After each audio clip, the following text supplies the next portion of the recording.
What's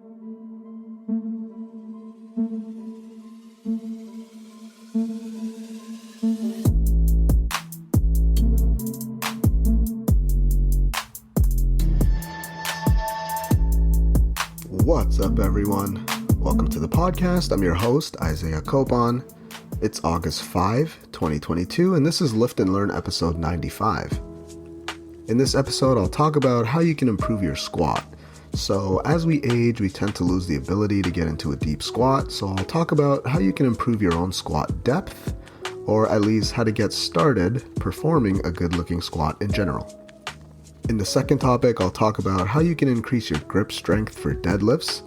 There, I'll just talk about certain exercises you can do to improve your grip strength, since it might be a limiting factor as your deadlifts go up in weight. Before that though, I'll talk a bit about what I've been up to lately, and that might include fitness-related topics, and it might not.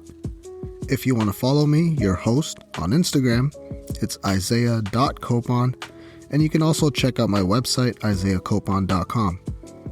The podcast is on Instagram at Lift and Learn Podcast, on Twitter at Lift and Learn Pod, and also on Facebook. You can just search Lift and Learn Podcast. With that being said, let's get into it.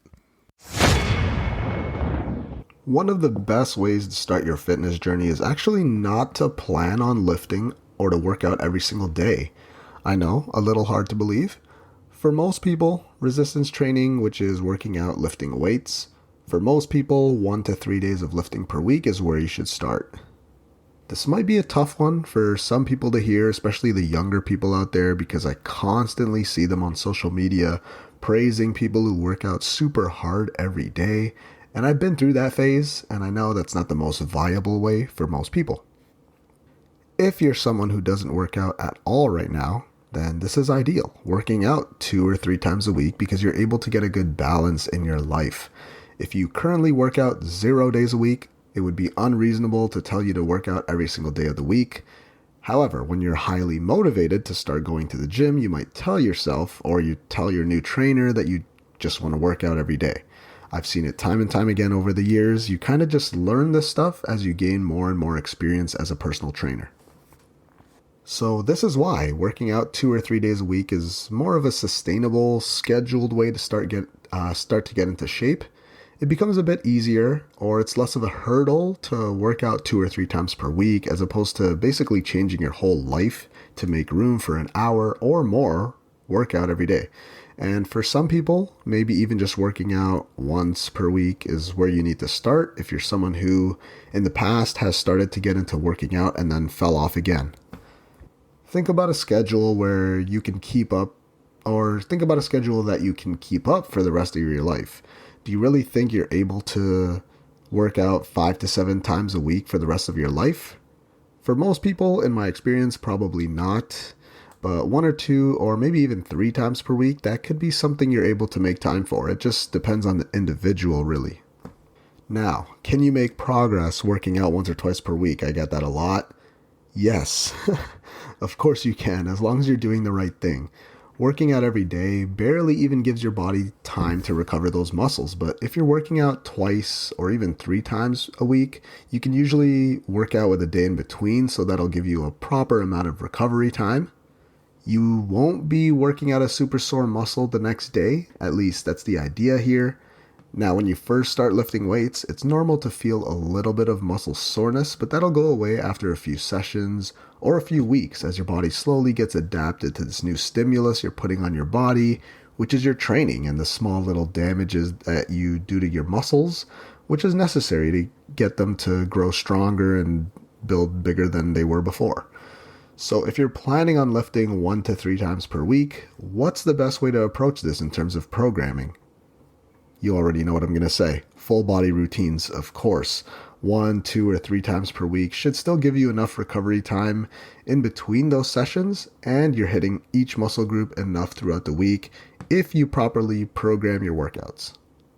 If you're doing a body part split, it doesn't really make sense in this scenario because that likely means you're missing body parts during the week, or only doing something like chest or legs or back once per week, which probably won't be enough adequate volume for you to make significant progress after a while, and it's definitely not enough work for you to improve in the technique of your exercises. Over the long run, full body routines are going to be better. You're working out your whole body a few times per week.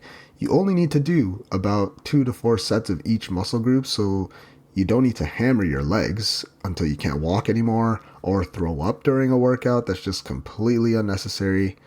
Scale up volume over time and make sure you're tracking your strength progress, because that's a really good sign that you're on the right path in terms of muscle building and burning fat. I mean, even besides those points, working out has been shown to improve your mental health, your posture, bone density, self-esteem, which is a huge one. There's many other benefits besides getting six-pack abs and getting big biceps and all of that. That being said, let's get into what I did for the past week. I took my own advice and lifted only 3 times this past week, and that's because I went on vacation to California. I was in San Francisco, so I'll sum that up pretty quickly. I'll try not to talk about this for too long because I could probably go on and on about everything I did. It was a busy week, actually. I only had a few things on my to-do list. The first thing was to get a hat, so I planned on playing golf sometime during the week, so I had to do that. Our first stop straight from the airport was to this outlet, and there was a Nike store there. Got this dope bucket hat at the outlet. It was like $40 though, so that definitely wasn't on sale. I had sushi for dinner that night, which was pretty good. The second day I was there, I ended up working out at this Planet Fitness, which was about 15 minutes away. I actually ended up working out at 2 different Planet Fitness locations in the area by the end of the trip. And I also went to Crunch Fitness in this place called Daly City, which is like 80% Filipino, so kind of felt at home there. I ended up hitting some deadlifts that day and squats and a shitload of calf raises since I hit the beach later that day.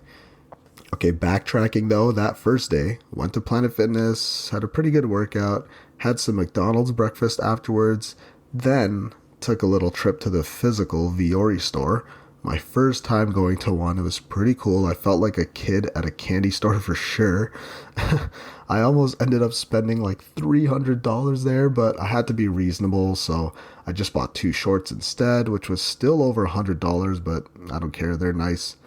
I don't usually shop in stores. The store itself was pretty small. It was just like one of those pop-up stores. I ended up going there actually 3 times by the end of the week. So yeah, that was my most visited place, the Viore store.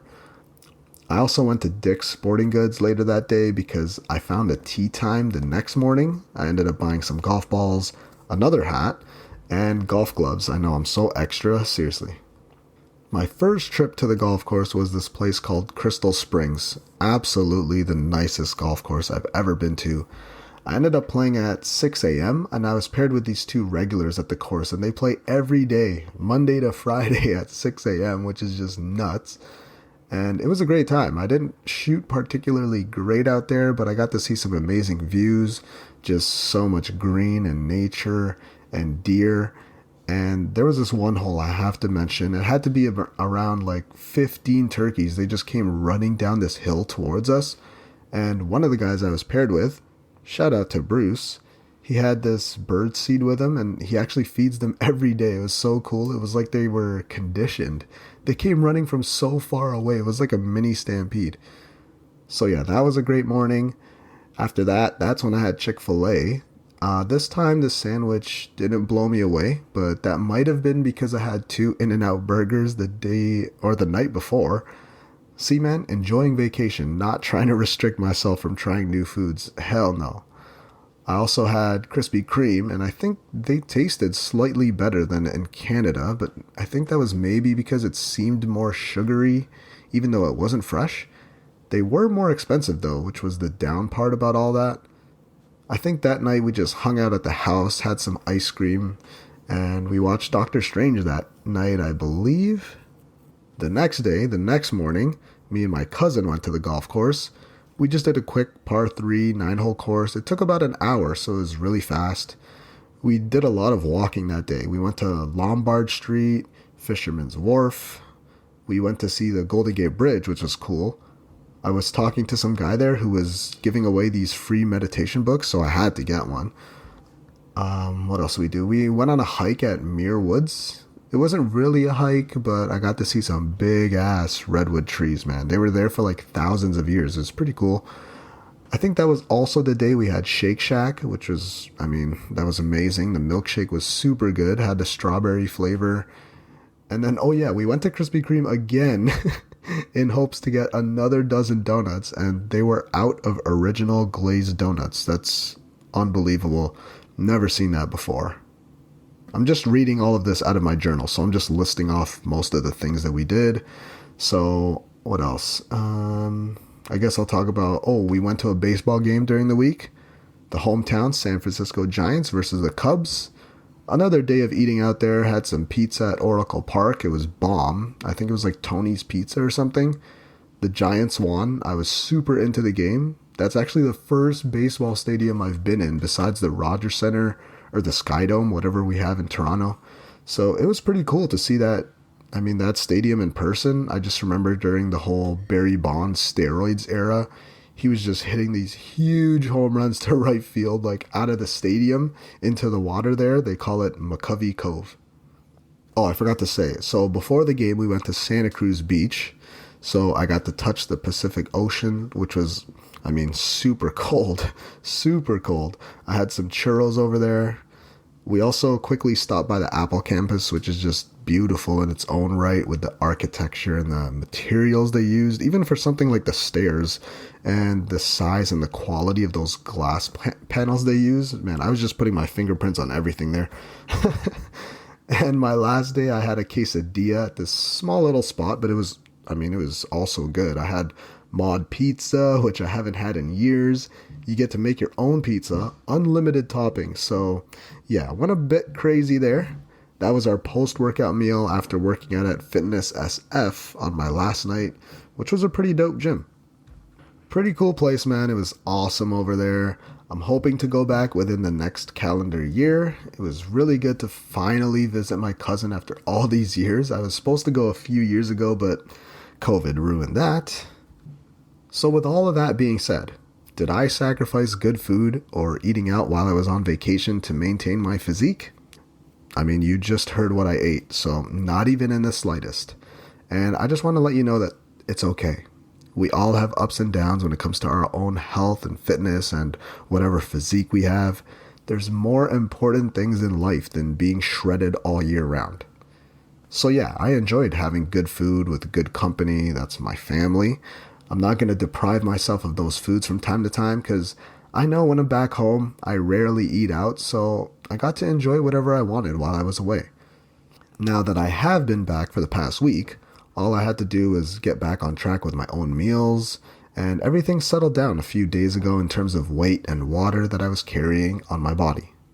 There's no need to be super strict when it comes to being on vacation or when it comes to eating on vacation.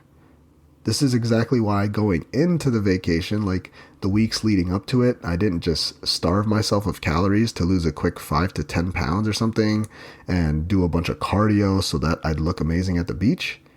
Going into the vacation or whatever it may be, it's usually just a good idea to eat generally the same amount and make sure you're lifting weights consistently.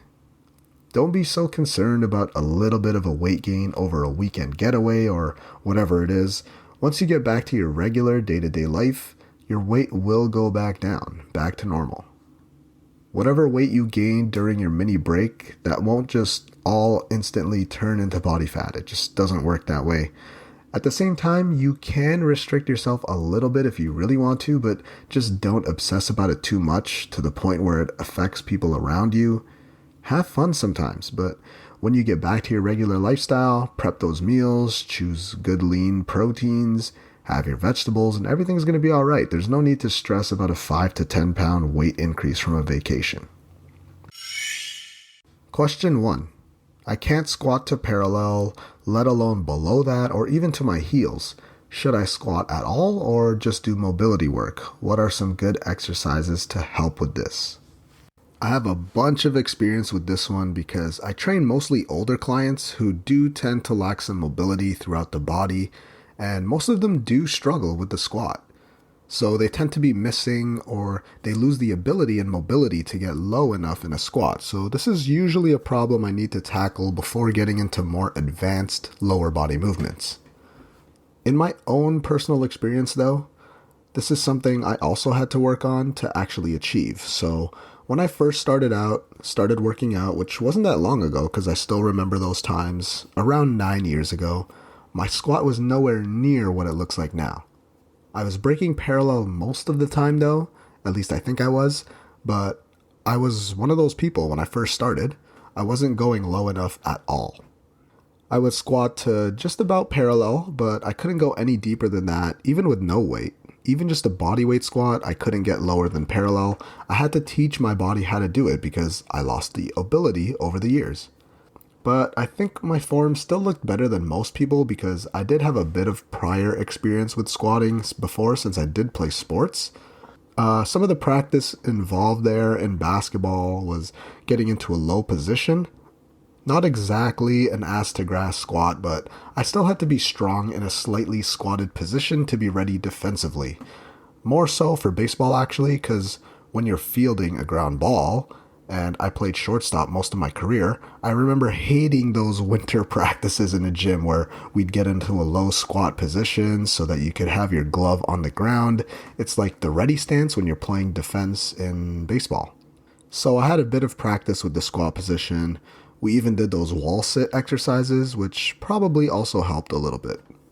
So if you're someone who's like me before and you currently get to parallel but want to get deeper, and trust me, this is an issue that you'll want to fix because if you're only going to parallel with your squat and you're doing these loaded, like with a barbell squat with whatever weight is heavy for you, eventually you will get to a point where you're increasing load, so the weight on the bar is going up. But the thing is, if the weight on the bar is going up and you don't have the necessary depth or you're getting to just parallel, you'll notice that when the weight gets heavier, you may start to decrease that range of motion that you have in your squat because you're trying to get that weight back up. Some kind of sacrifice is likely going to happen.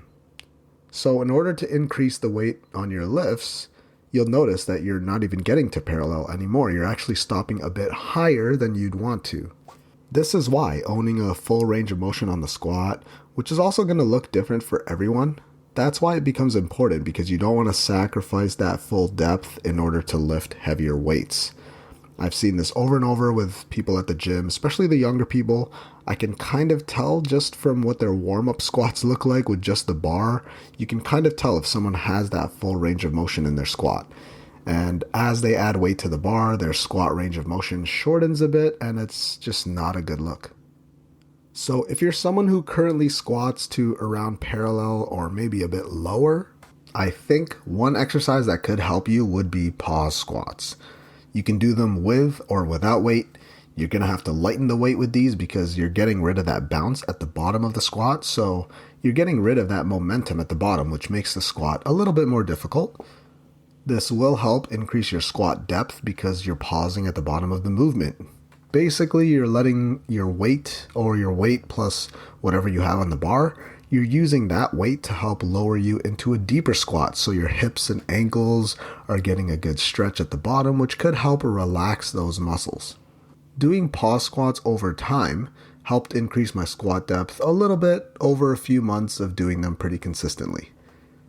Now, when you're squatting, if you notice a lack of depth, a quick tip that could help.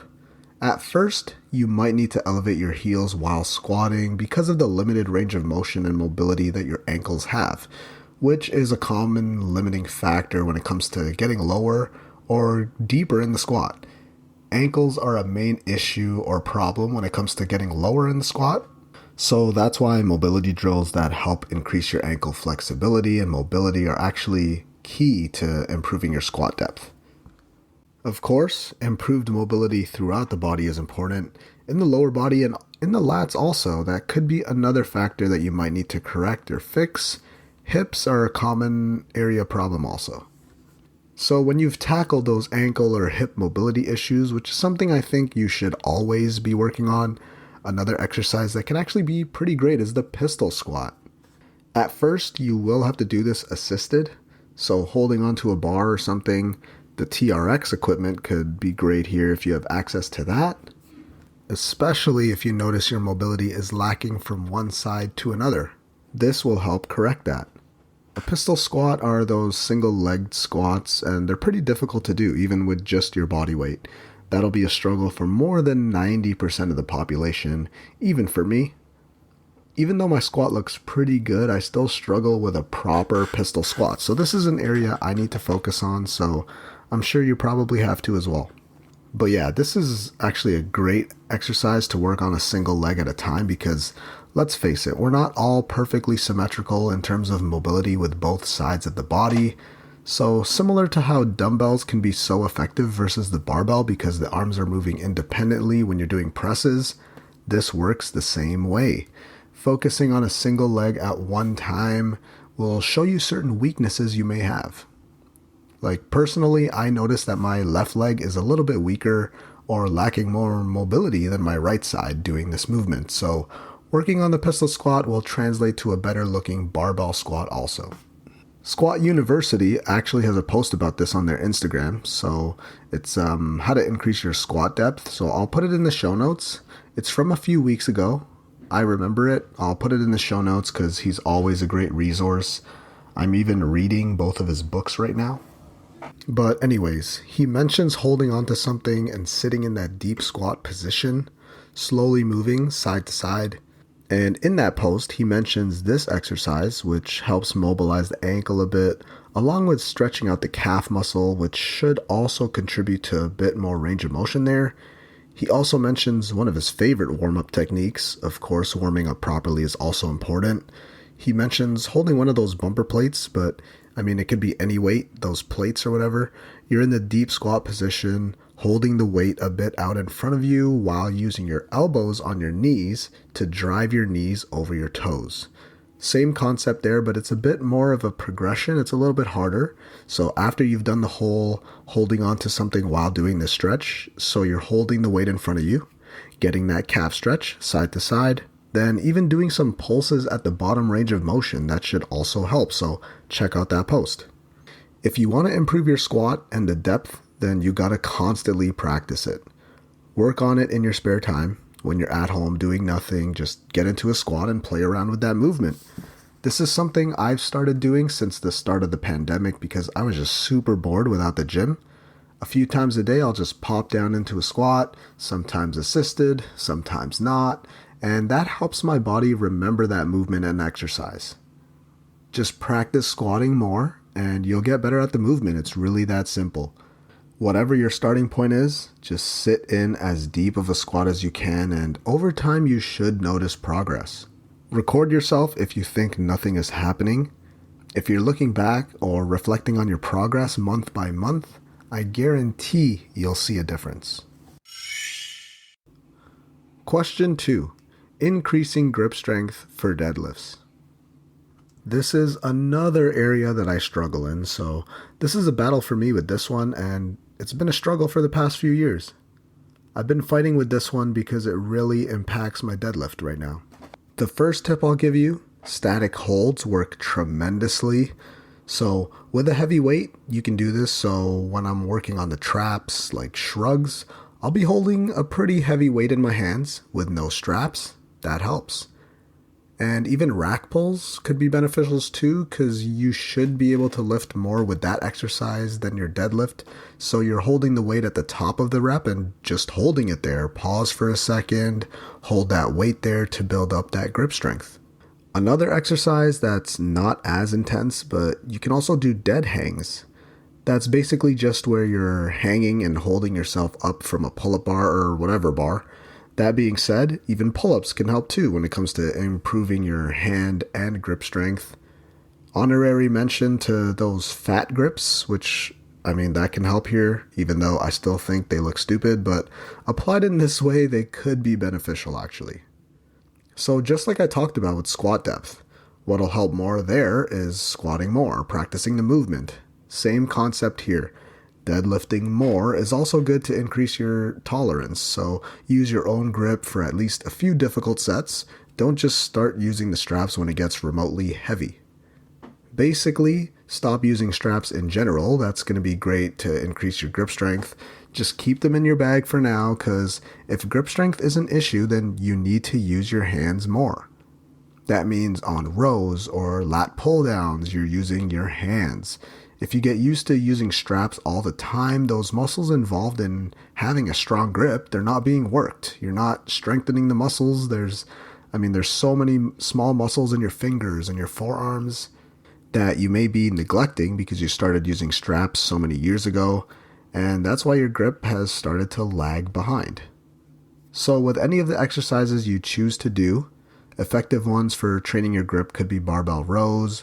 Developing your whole arm helps with grip strength, so perform those movements with your hands and you'll build up that grip strength over time. Farmer's walks, that could help here also. I've talked about these before. They're mainly core exercise, but you're walking with a lot of weight, so that's a good way to build up grip strength, again, if you don't use straps. This also means movements like walking lunges and Bulgarian split squats, where you're holding dumbbells in your hands for an extended period of time, like up to a minute or possibly more depending on the reps you do. Minor exercises that could also help are forearm exercises, so wrist curls or those grip strengthening handle things. Those could help strengthen your grip also. Less common movements, but still an effective one, would be a bottoms up kettlebell press. So this works on the stabilization of your wrist and forearm, so this should also translate to increased grip strength. And another one is the plate pinch, which is also a pretty effective one. This is one I had to specifically use for my right hand years ago. I almost forgot to mention this. I should really start to do them more again, because I fractured my thumb on my right hand years ago.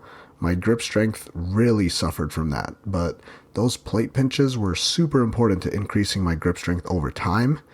Definitely regained strength and mobility in my thumb as well as my overall grip. Of course, if your grip is lacking or it's a problem area, then you'll have to work on it more than other people. Some people can easily deadlift with a double overhand grip and pull more than 4 plates, but most people aren't like that. I know I'm not. Anything over 3 plates is a struggle, so this is something that I'm constantly working on. I haven't used straps for years, and I've noticed increases in this aspect for sure. And that concludes episode 95 of the podcast. Thank you for listening. If you really enjoyed the episode or my podcast as a whole, then please leave a review and comment on iTunes or whatever your choice of podcast platform is. Also, if you haven't already, you should hit that subscribe button because I'll be releasing episodes every Friday. If you want to follow me, your host, I'm Isaiah.Copon on Instagram, and you can also check out my website, isaiahcopon.com. If you want to follow the podcast, you can check out @Lift and Learn Podcast on Instagram, and there's also a Facebook page if you just search Lift and Learn Podcast.